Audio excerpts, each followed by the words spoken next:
Good morning. We begin our time together this morning singing together. Our song this morning is Morning Has Come by Jason Shelton, inspired by the amazing sunrise at the Mountain Retreat and Learning Center from Meditation Rock. Please make sure your microphone is muted and sing along enthusiastically to welcome in this beautiful new day.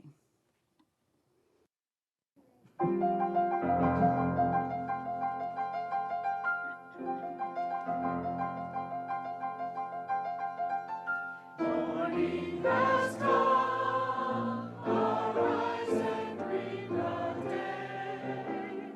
Dance with joy and sing a song of gladness. The light of hope here shines upon each face. May it bring faith to guide our journey home.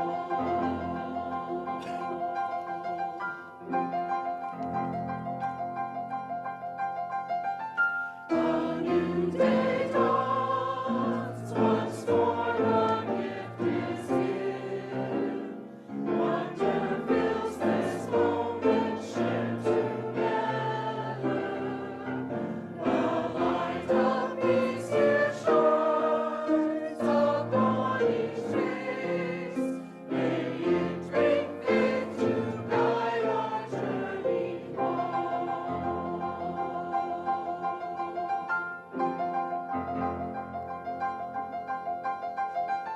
Open our eyes to see that life abounds.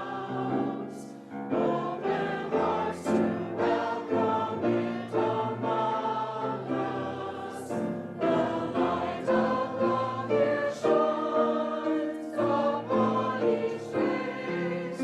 May it bring faith to guide our journey home.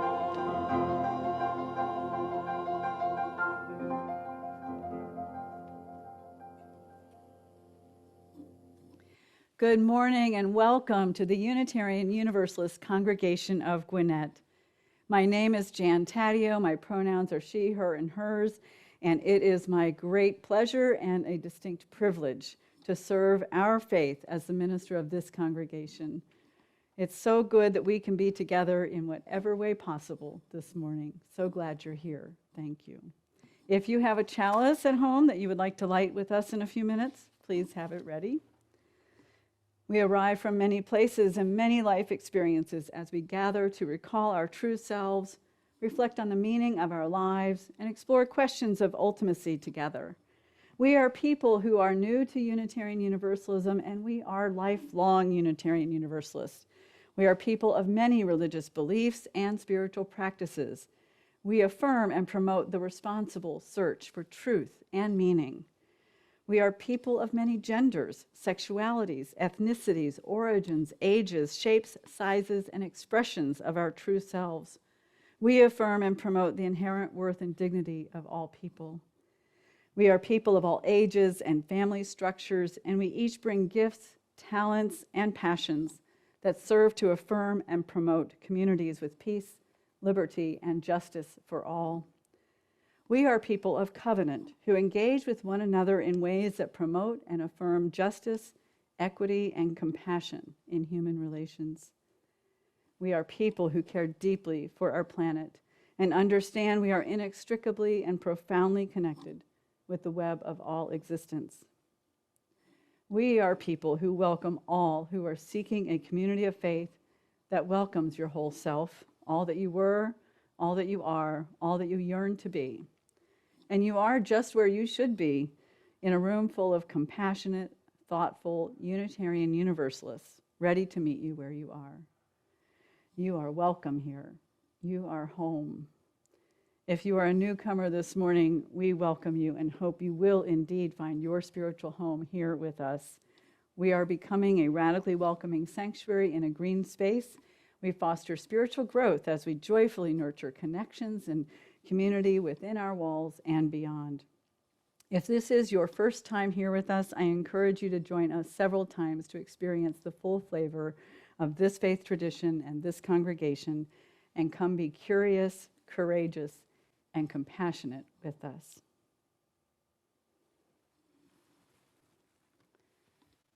And now I invite you to take a very deep breath and let it out. And on the next, just bring all of yourself to this precious time we've set aside.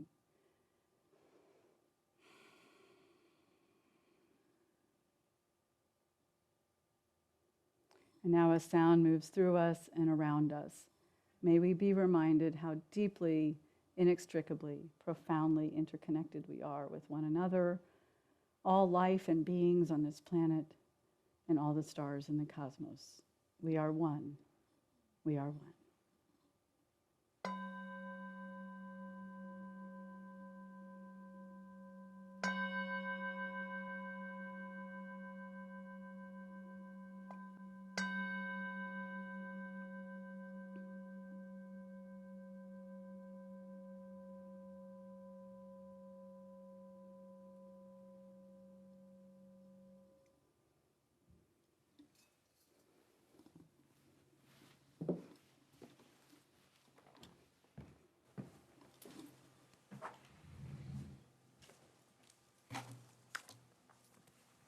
Good morning.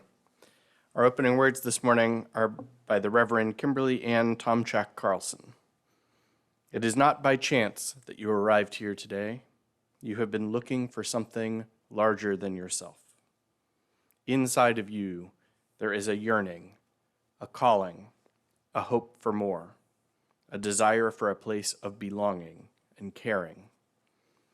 Through your struggles, someone nurtured you into being, instilling a belief in a shared purpose, a common yet precious resource that belongs to all of us when we share. And so you began seeking a beloved community, a people that does not put fences around love, a community that holds its arms open to possibilities of love, a heart home to nourish your soul and share your gifts. Welcome home. Welcome to worship.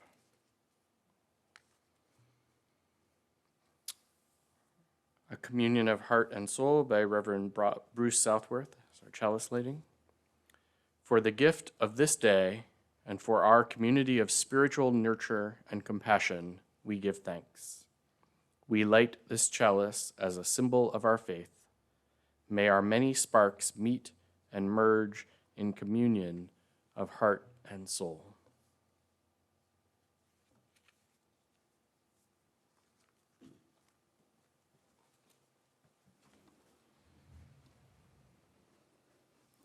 So, anyone else wondering what's in our Wonder Box? I don't think anyone out there can open it, but Barbara Freyer's here. Would you like to open our Wonder Box this morning? Sure. First time, right? Yes, first time. Okay. All right. Are you ready? Yes.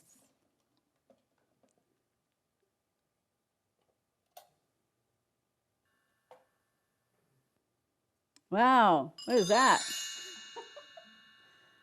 Oh, that looks like quite a contraption. It looks like somebody who had really long arms needed a really long spoon, but this spoon is kind of hard to work with, I think. I'm going to have trouble eating with this one, especially with this shoulder, because the surgery, can't bend that way. Huh. Well, it reminds me of a story, a parable of the spoons. And actually, someone who tells that story really, really well is Leah Morris. So we're going to hear her tell it.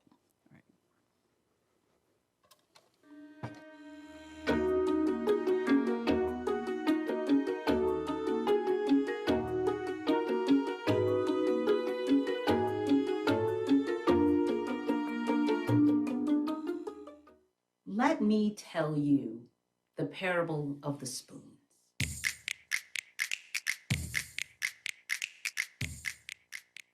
There once was a mystic who was fascinated by the idea of heaven and hell. One day, in a deep meditation, the mystic came face to face with the creator of the universe. And of course, their first question was, what is the nature of the relationship between heaven, hell, and earth? And the creator of the universe clapped its cosmic hands.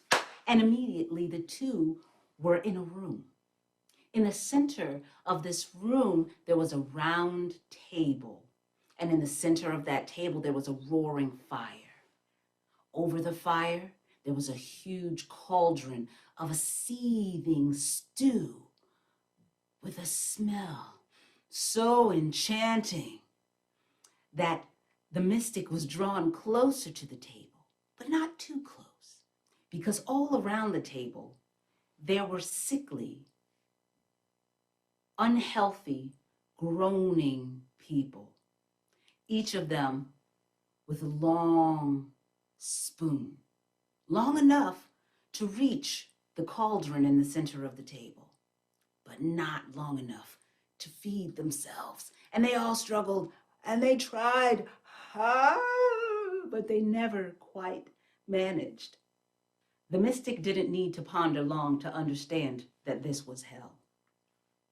Instantly, the creator of the universe clapped those cosmic hands again, and they were in a different room, except it was the same room. So much of the room was identical. There was the round table, the roaring fire, the cauldron with that delicious smelling stew in the center, and around it, people seated. But these people looked healthy. They looked happy. In fact, they were laughing and telling each other stories and jokes. Some of them were singing songs. Some of them were just listening attentively. And they also had those same long, overlong spoons. But as they dipped out of the stew, they didn't trouble themselves trying to make that long spoon reach back to their mouths. They simply reached across the table and fed someone else. And when they were hungry, they had the humility and the clarity of mind to open their mouths and let themselves be fed. The mystic didn't have to ponder long to recognize that this was heaven. And the beauty of this story is that it isn't just about heaven and hell as an afterlife idea, but it shows us how we can choose to experience heaven or hell here on earth. And as a matter of fact, this story inspired this song. No one gets to heaven alone, to heaven alone, to heaven alone. No one gets to heaven alone. We get there side by side, side by side, side by side, side by side. We get there side by side. No one heals the world on their own, the world on their own, the world on their own. No one heals the world on their own. We're healing side by side, side by side, side by side, side by side. We're healing side by side. No one does the work on their own, the work on their own, the work on their own. No one does the work on their own. We're working side by side, side by side, side by side, side by side. We're working side by side, side by side. Side by side, side by side. We're healing side by side, side by side, side by side, side by side. We get there side by side.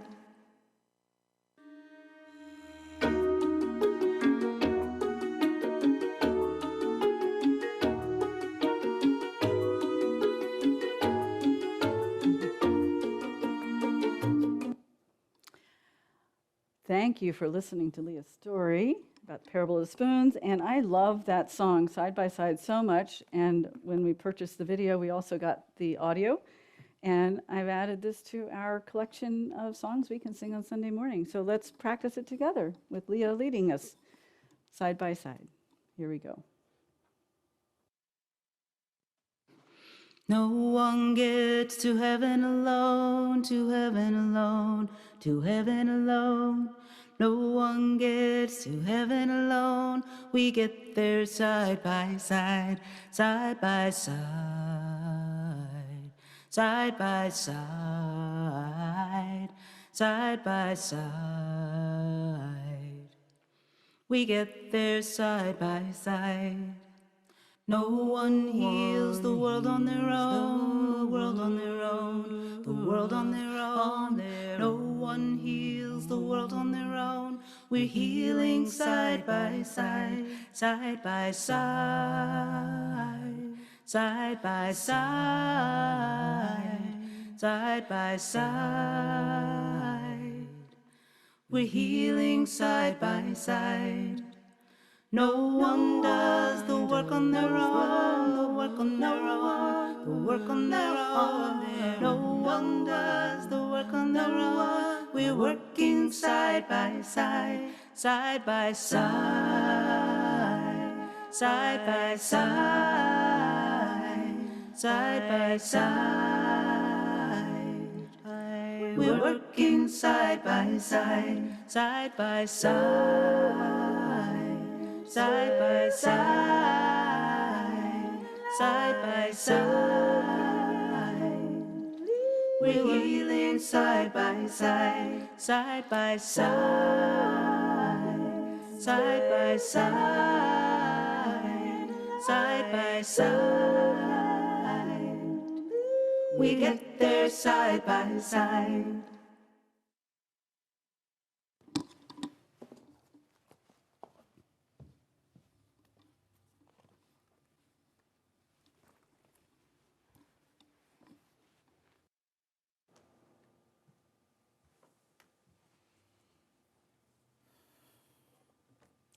I retired from full-time teaching in the public school sector in 2019 after 38 years of public school teaching. I still teach part-time online at the university level. One of the things I do the first night of my online classes is to ask if there are any preferred names other than what is in the grade book that my graduate students would like for me to use when calling on them. Usually there are 2 or 3 name preferences in each class of 35 or more.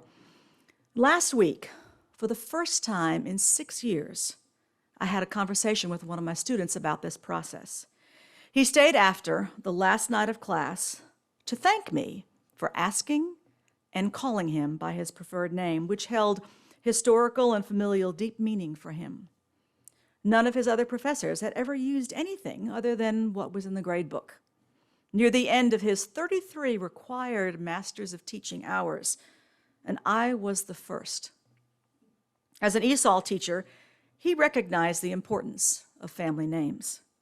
For so many of his students, the family name was the only thing that they had, the only thing they were able to keep, the only thing that connected them to home.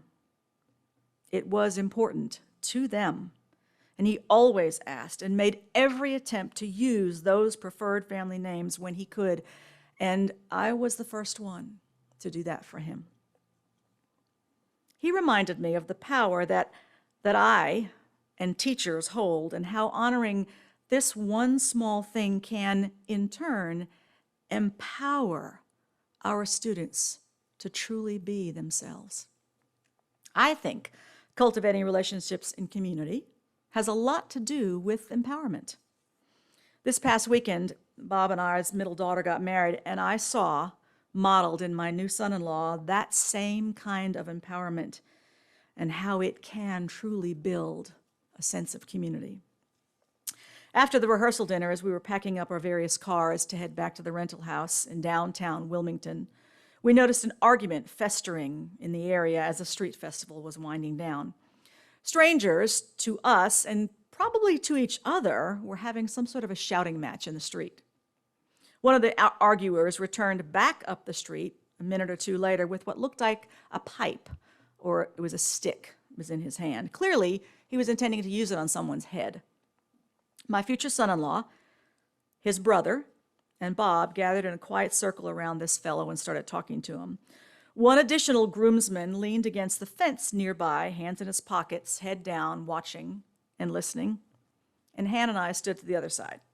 Across the street was my son with one of the other groomsmen. And I overheard things like, and I'm paraphrasing here because I don't use all of those obscenities myself. I'm going to shut him up for good. Can't talk to me like that. I'm going to end this thing. This was the guy with the stick, clearly. And then my future son-in-law quietly started to talk back to him. And I heard things like, dude, do you really want to do that? Have you thought about what might happen? You might get arrested. Are you prepared for that? And if you do get arrested, you know you're going to have bail money to get out. How much money do you have? You're probably going to need, mention some amount, and you're going to be put in jail. And didn't you come here with somebody? Do you have the bail money? And then he found a place of connection, a point of community with this man with the stick. He started talking to him about his date and how that part of the night would end if he were to be arrested. And then he talked about Hannah and the celebration they were going to have in less than 24 hours now. He spoke calmly. He spoke with intention and purpose, almost as though they might be friends. What he did was to find a spot of humanity in this man with the stick and connect to that place inside of him. And within this quiet space of circle, the man with the stick was himself empowered to engage with that place of humanity inside his own mind, and he was empowered to change his own outcome. Slowly, the stick was released, and he nodded his head in agreement, and they walked him, I'm assuming, to his car, where they probably gave him money for an Uber after handing the keys to his girlfriend. So let's take another look at that incident, because everybody in that scenario had power. My son-in-law is a deputy sheriff. His brother is in the armed forces. The guy quietly leaning up against the fence with his hands in his pockets works for the FBI. Across the street was another deputy sheriff. And in our family standing there were 2 doctorates, a news anchor, and a cybersecurity IT geek. So everyone in that scenario had power, including the guy with the stick. Yet, during that whole incident, no one pulled rank, IDs, raised their voice, used force, or pulled out any additional weapons, of which I'm sure there were some. There was no posturing. Instead, there was conversation, discussion, deflection, deference, support, help, kindness, and compassion, all laid out there. No one pulled out a phone camera, and as far as the crowd gathered across the street, my son and the other groomsman, deputy sheriff, were passing out free ribs and chicken to go, with the understanding was, take whatever you could and walk around the block, which they did. That was really good food, really good food. Those with the most power chose to find a point of connection to someone in pain and help them see their own humanity, return to some place of calmness and maybe peace. See, we all wield power. We all have people for whom our opinion matters. We have people watching and looking to us for direction. We might think we don't, but we all do. The challenge here for me that night, and maybe for each of us, is what will we do with our power to build community? Can we, each of us, find ways to really see those spots in each other that need so desperately to be seen? Can we see each other's humanity? And when we see those dots inside of each other, will we use them to connect to reach out and see how we need each other to build the few picture, the true picture of humanity, the full scene as it unfolds in front of us? Or will we scribble out the lines, tear the paper up, and start a fire? It is something to think about.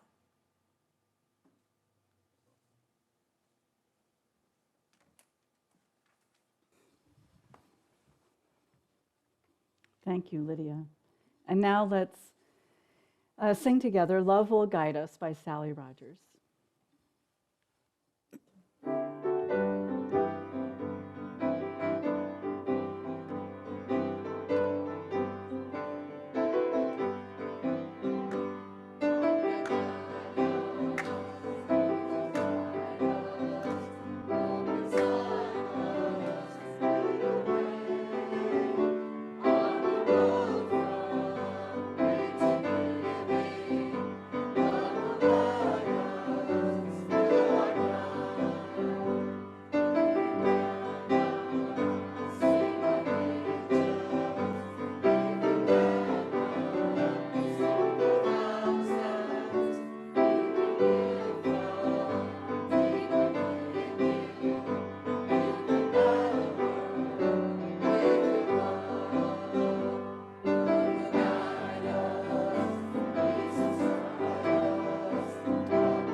My early experience with isolation was starting third grade at a new school.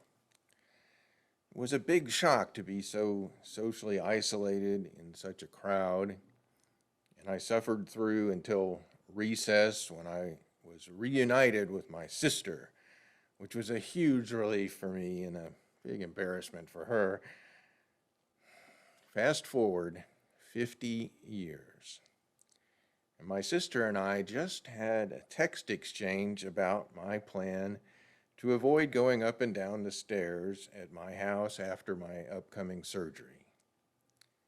Different lives, different politics, different religion, but the same love. So I asked myself, how did I get here? Words from a David Byrne song echoing our existential angst. I think a part of my answer could be drawn from a Joni Mitchell song, released when I was in elementary school. We are stardust, and we are billion-year-old carbon, were words from that song. Another part could come from Drop, a contemporary story song about a drop of water that takes a journey from the sky into a human and then back into the sky. We're still water. Astrophysics defines our atomic and molecular connections, but we have genetic and biological connections as well. We share a part of our genetic material with all living beings, much of it with animals, most of it with primates, and almost all of it with our fellow humans. And we are social animals on a scale somewhere between pack-hunting carnivores like wolves and gregarious herbivorous capybaras. The isolation due to the recent pandemic has taken its toll on all of us, as days when we can't go out can lead to days when we don't go outside, which can lead to days when we retreat inside ourselves. We are often literally dying, and more often failing to live fully, as our spirits wither from lack of connection. However, we are reminded in this adversity of the value of connection. My vagabond childhood and adolescence contributed to my interest in the process of forming social connections. Although I've been crossing the same threshold to enter our sanctuary for 16 plus years, I've always had empathy for folks who may be doing it for the first time. I'm also aware of the leap of faith crossing that threshold requires. So once folks cross that threshold, what are the hurdles we have and our best tools to respond to and work with them? The first hurdle I have to get over is to be comfortable in my own skin, to understand as much as possible about my own identity. Learning new things about myself is uncomfortable, and I avoid it when possible. But the more I learn, the more I can respond to others with confidence. My next hurdle is the fear of not doing it right. Learning to acknowledge, encourage, and or give thanks for dissent or criticism requires me to overcome the fear. I think I can do that by doing my best and being prepared to be honest about the results. I must have the confidence to deal with outcomes in order to do my best with inputs. Another bridge for me to cross on the way to humanity or community is to be willing to take the blame and apologize for hurt feelings. If I haven't accepted my imperfect self, I'm not going to be able to acknowledge that imperfection to others. I need to be looking and listening for common ground. In order to listen that carefully, I have to listen without cluttering my mind with what I'm going to say next. I have to be comfortable with some silences. I have to understand that I'm instinctively predisposed to see differences. I have to give the conversation time to get past that and to get to common ground. And finally, as I gained confidence in our relationship and folks are willing to talk about their trials and pain, I have to remember why they're talking. They need connection, to be seen and heard above all else. They don't need me to fix them or to solve their problems for them. Accepting the invitation to be in beloved community assigns us a big responsibility. So, dear friends, for encouragement, I will share with you what my mentors have shared with me. Like the oceans, the fertile ground, the brilliant sun, and the shining stars you came from, you are beautiful. You are powerful. You are loved. And you are capable of more than you know.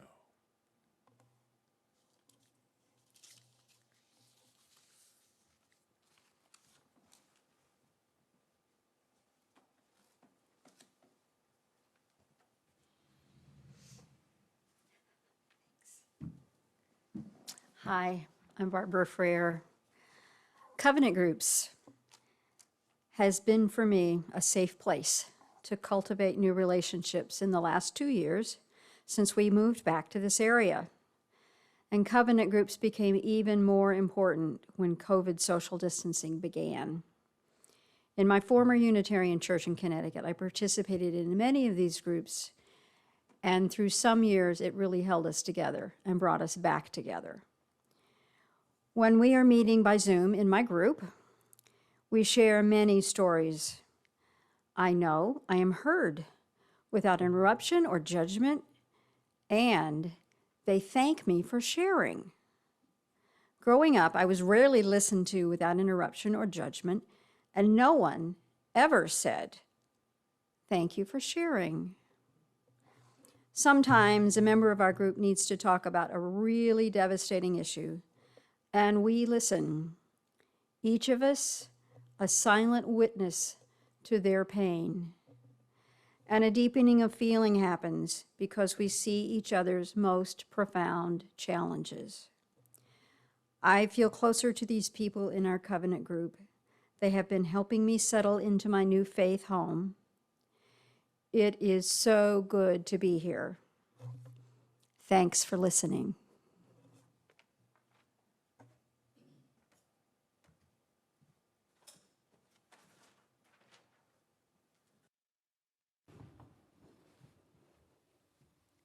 And now one more time, let's sing Love Will Guide Us one more time.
So these are my lessons learned in cultivating relationships, because cultivating friendships has sometimes been a challenge for me, and I've learned a lot of lessons in my 60 years.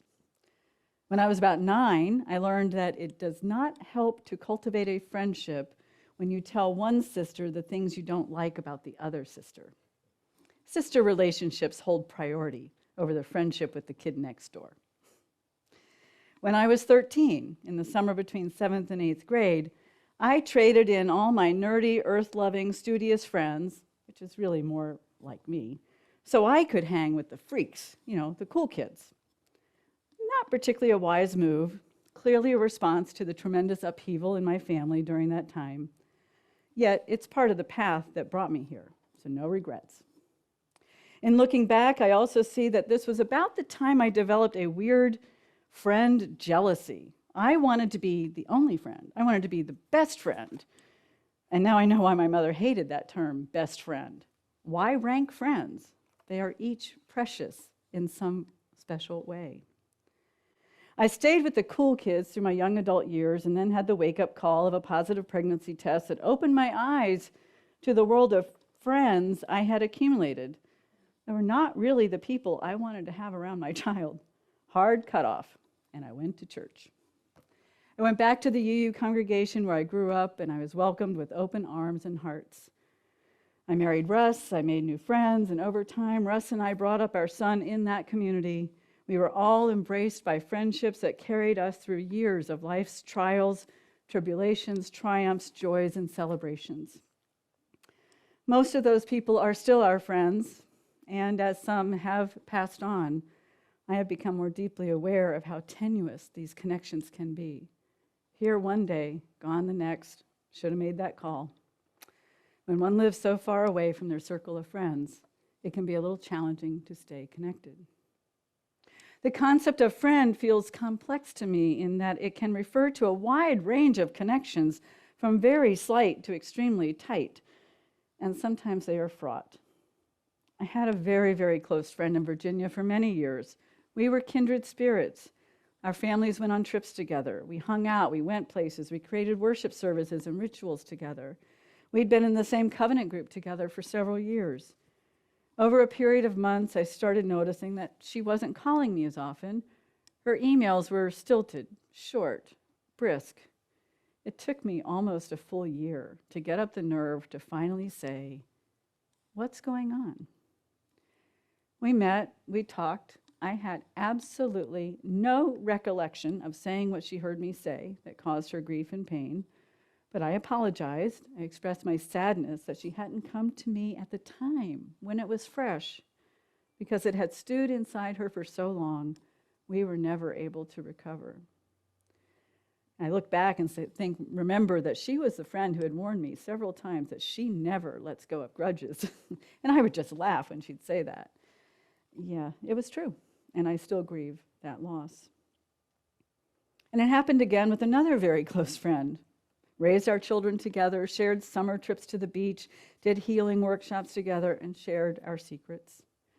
Same MO, something I said. Didn't know I caused her pain for many months. And by then, once again, we were unable to really capture the essence of that friendship the way it had been. Why am I sharing all this with you? I'm sure each of you here could probably write a reflection on the lessons learned about friendship, hard lessons often. I share my lessons in part because faith communities are ideal for creating lasting friendships. And this is clearly one of the number one thing newcomers share about why they are seeking a faith community. They yearn for meaningful heart connections. So we need to be good at this cultivating of relationships. It can save people's lives in ways we may not know. The timing for the search for a faith community and new connections often comes at a time of transition, a move, a death, a divorce, or an awakening to loneliness. It takes effort and commitment to create and cultivate new relationships. To have a good friendship, one has to be a good friend. What does that mean? I'm currently taking part in a Soul Matters UU Writers Sharing Circle. We don't do many tongue twisters after the name of the group. One of the prompts for this month's theme was to complete the sentence, "A friend is." And that's the prompt I chose. Here is a shortened version of what I wrote and mailed to my friend of 33 years, who is still a very good friend. I won't say best. A friend is loyal and speaks kindly of you to others. A friend is not afraid to tell you when you have messed up and companions you through cleaning up the mess. A friend builds you up when you are feeling insufficient. A friend accepts you as you are with all your human flaws and doesn't ask you to be someone you aren't.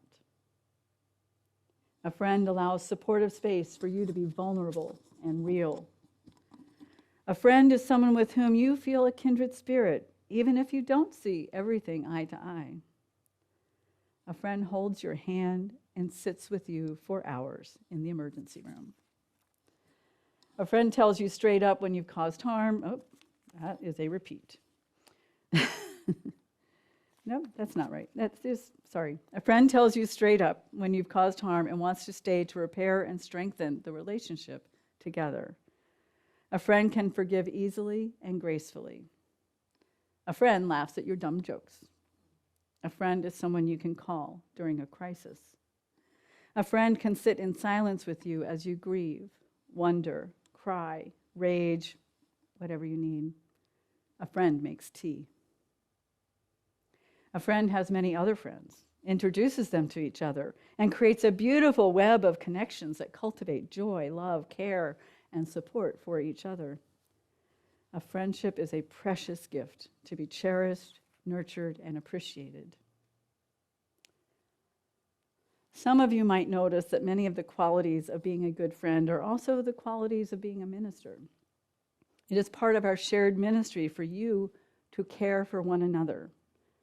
Another important reason to get good at cultivating relationships. And I have a little footnote here, because you don't need to take care of me. I have a rich circle of friends and family that I lean on when I need support, though I do appreciate that so many of you do care about me. Thank you. Here is some wisdom from Parker Palmer about what kinds of conversations can really move us towards deeper connections. And Barbara touched on some of this in her reflection, as did Bill and Lydia, really. This is from his book, A Hidden Wholeness. Instead of telling our valuable stories, we seek safety in abstractions, speaking to each other about our opinions, ideas, and beliefs rather than about our lives. Academic culture blesses this practice by insisting that the more abstract our speech, the more likely we are to touch the universal truths that unite us. But what happens is exactly the reverse. As our discourse becomes more abstract, the less connected we feel. After next Sunday, I will be away on sabbatical for 4 months. While I'm away, I encourage you to really take on expanding and strengthening this web of connections within our congregation, especially during this pandemic time.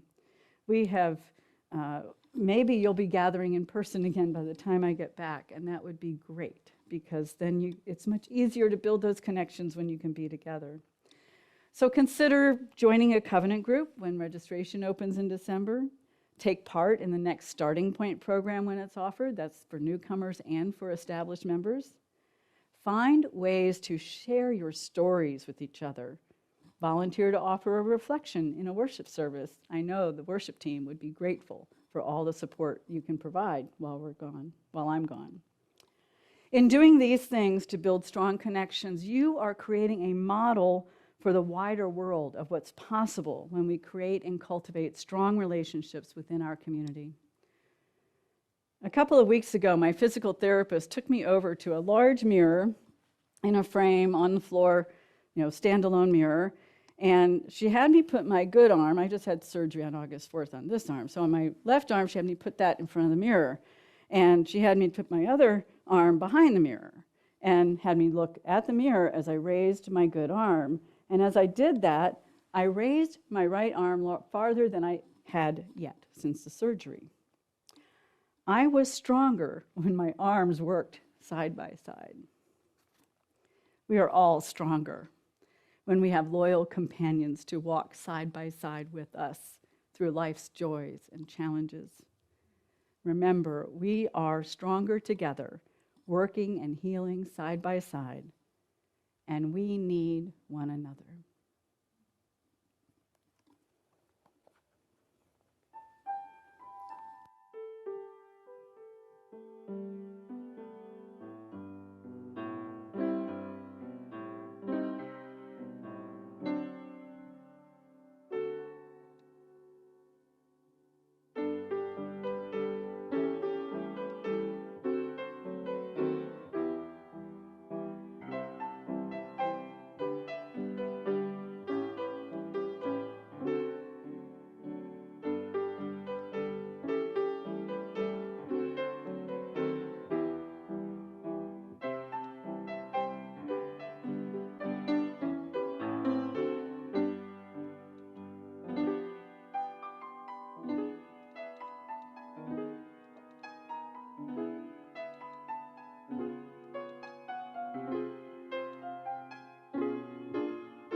Thank you, Brian. That was so lovely. Please join me in the spirit of prayer and intention for this prayer for compassion by Reverend Elizabeth Tarbox. Spirit of life, I give thanks for the opportunities to love that present themselves in the turmoil of life, where the light catches the tears in another's eyes, where hands are held and there are moments without words. Let us be present then and alive to the possibility of changing. Let us seek to make another's well-being the object of our concern. Let us seek to be present to another's pain, to bathe another's wounds, hear another's sadness, celebrate another's success, and allow the other's story to change our own. Let us stand in the morning on damp grass, hear the syllables of bird song, and fill up on sweet air that rolls over oceans and continents. Let us look up at the stars and the planets that fill the night sky with majesty. Let us witness the first fresh buds of spring and the brown sticks of winter, and for all this, let us be grateful. Let us not defend ourselves against the discomfort of unruly emotion, nor seek to close down our hearts for fear a new love will come to shake our foundations. Let us instead be open to discovering a new way of seeing an old problem or appreciating the perfection of a seashell or the possibility of friendship. For in giving ourselves to what we do not understand, we receive life's blessings, and in taking care of another, we are cared for. Amen. Let us respond with Carolyn McDade's Spirit of Life.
Our congregation is committed to creating a more compassionate world.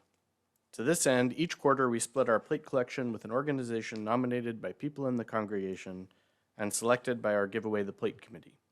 Our fourth quarter plate recipient is Lost and Found Youth, a remarkable nonprofit organization that seeks to alleviate homelessness for LGBTQ young adults aged 18 to 25. They provide temporary housing, food, clothing, case management, counseling, life skills training, job readiness training, linkages to physical and mental health care, and recreational opportunities.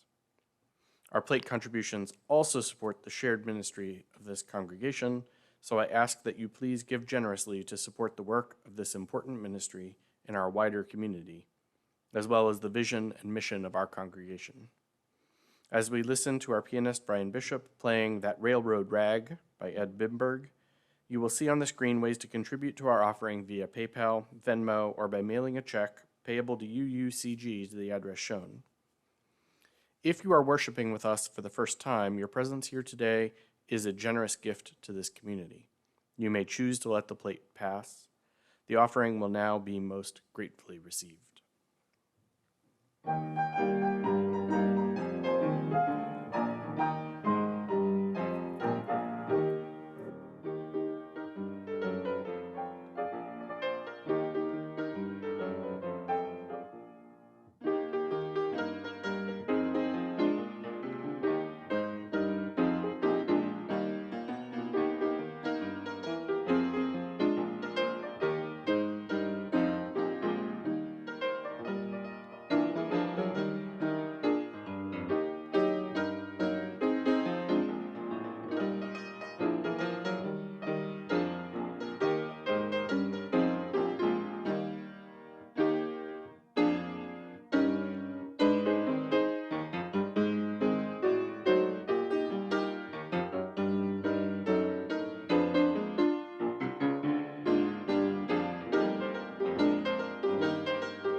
Hopefully you were all dancing along.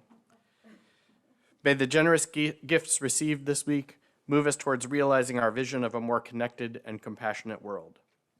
Please join me in offering gratitude this morning for our communications committee, Lorena, Aline, Christiana, Mary Jane, Kelsey, Kevin, Elle, and Peggy.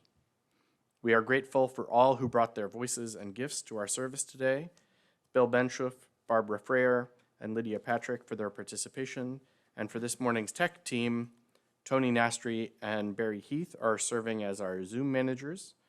And Russ Taddeo, Justin Miller, and Dan Kelly managed our video and sound. Thank you all so much for your generous gifts of time, energy, and inspiration.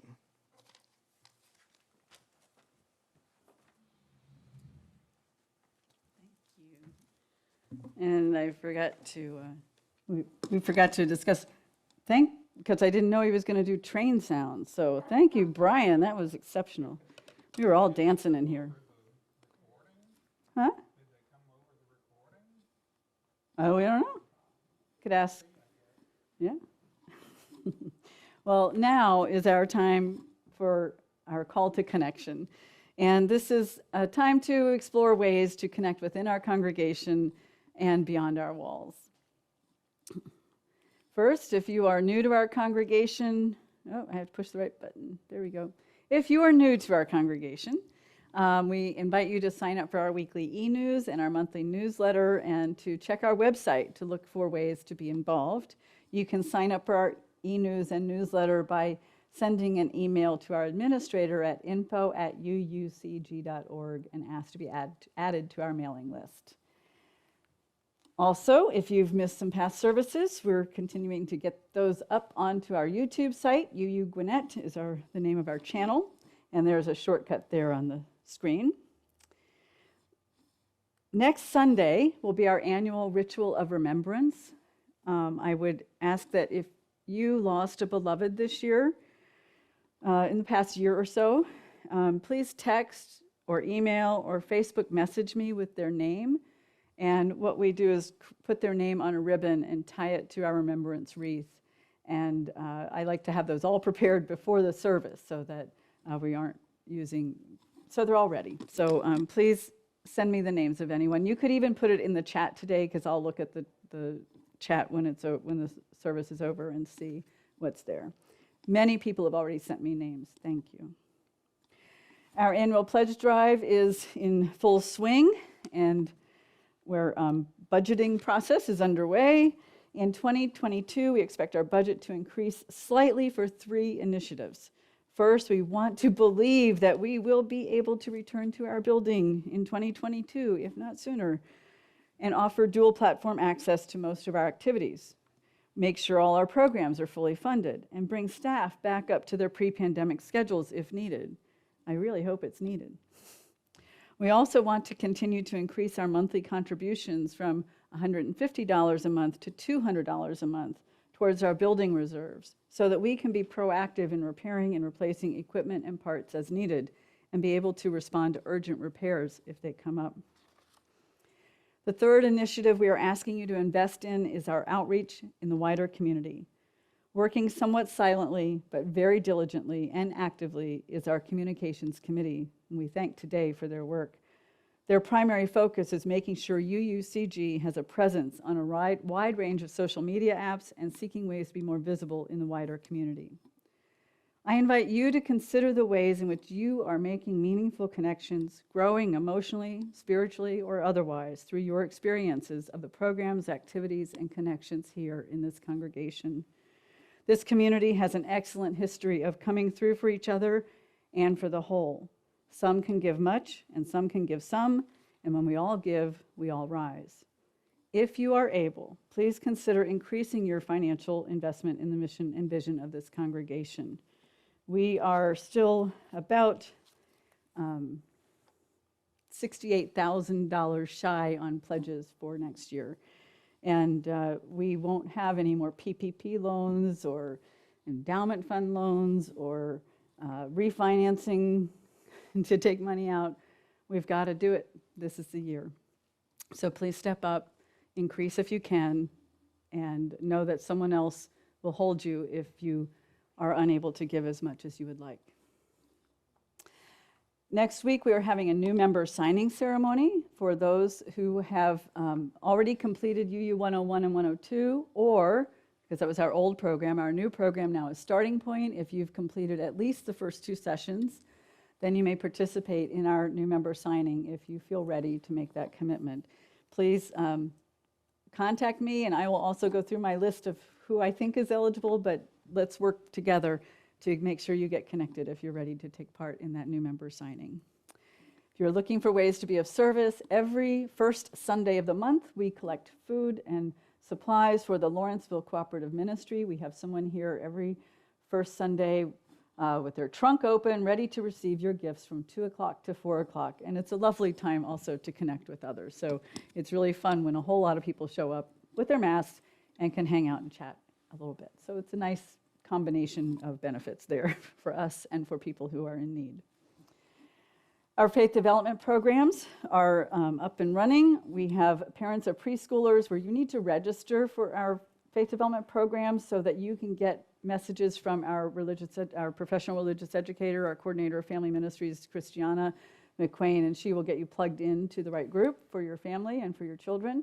We also have elementary religious exploration on the first and third Sundays on Zoom at 12:30, and adults and teens meet at 10 o'clock on Sunday mornings. You can register on our website. There's a link on the front page. Faith development resources are available 24/7. Anytime you feel like you want a little spark to increase your faith development, your spiritual growth, go to this website and look at all the lovely resources that Christian has provided for us to continue our spiritual growth and our search for truth and meaning. Check our e-news, newsletter, and our website for all the ways to connect virtually for now. And here's just a few of them. Our 10 o'clock program, our belief exploration programs on second Sundays, our Spiral Scouts, Tarot on Sunday evenings at 5, Gwinnett Understanding Secular Truths, Yarns from the Heart, and their book group, and Gwinnett Interfaith Alliance. All that information can be found in our publications and on our website. I also want to add on the programs for our children. Now that vaccines look like are going to be available for younger children, if you are comfortable doing so, please let Christiana McQuain know if your children are vaccinated, as this will be helpful for the board and the staff as they consider in-person programs when the risk level is lower. And another reminder that our pastoral care team is on call 24/7. If you need a listening ear, maybe it's something you don't want to talk about with your friend, you want to talk about it with someone who's impartial. And so give them a call if you need support, especially while I'm gone. And we will have a minister backing up our pastoral care team if something big happens, but don't let anything big happen, okay? And now, please rise in spirit as we say together the words we say as we extinguish our chalice, followed by Love Knocks and Waits for Us to Hear by Daniel Charles Damon. We extinguish this flame, but not the light of truth, the warmth of community, or the fire of commitment. These we carry in our hearts until we are together again.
Our closing words come from Reverend Wayne Arneson.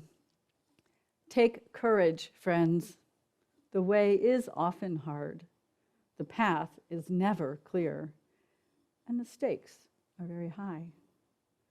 Take courage, for deep down there is another truth. You are not alone. Our service has ended, and now our service to one another and our wider communities begins. Be well, beloveds. I love you. Mask up. Consider a booster shot if you're eligible. And I'll see you next Sunday, my last with you until March 13th, as I'll be on sabbatical from November 1st through February 28th. I will miss you.